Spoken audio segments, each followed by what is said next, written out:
Board of Syndics of Harvard University Press had rejected the book proposal as too controversial. Until that time, I was unaware of the existence of this board, which must approve every book published by the press. An image of the Rembrandt painting, Syndics of the Cloth Guild, came to mind, a group of serious-looking, long-haired men sitting around a table exuding caution and conservatism. I was disappointed but not surprised that they rejected this proposal. It was the first instance of academic resistance to my work in this area. I could have signed on immediately with a trade publisher that offered the prospect of selling more books, but I believed that a conservative, prestigious press would lend more credibility to a book that promised to be controversial. The director of the press was undaunted. He believed that he could persuade the syndics to reverse their decision, and so he did.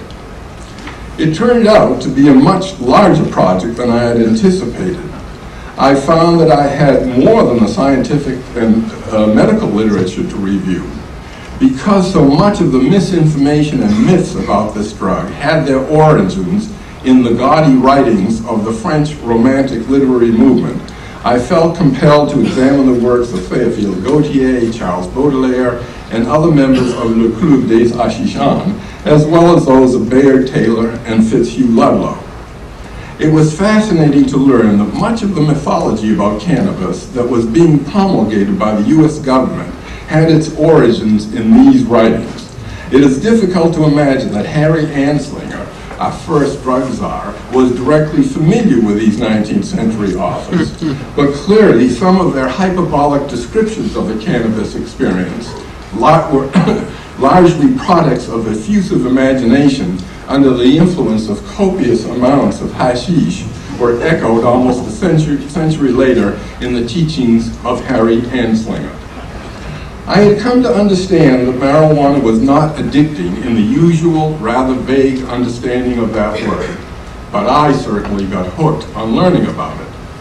I was fascinated by my growing understanding of how little I actually knew about this drug, and even more so by the many false beliefs that I had held with such conviction. It soon dawned on me that I, like most other Americans, had been brainwashed, that I was part of this madness of the crowd.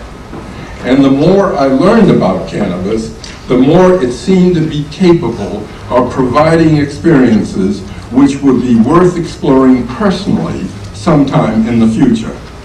In the meantime, I felt like an explorer sailing an inaccurately and inadequately mapped ocean. While earlier cartographers had found many shoals, I found few. Where others found barren and dangerous islands, I saw lands that looked increasingly interesting as I drew closer. The clearer the view, the greater the temptation to land and make a direct exploration. But I reminded myself that the point of this trip was to chart the ledges and shoals, not to explore forbidden lands to look for riches.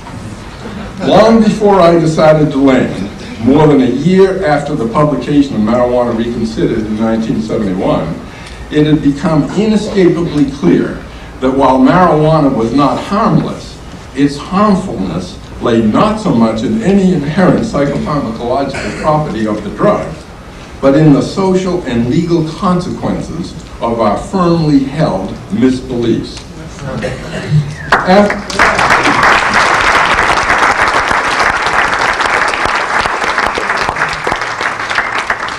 After the publication of We so happy we alive, we together can survive.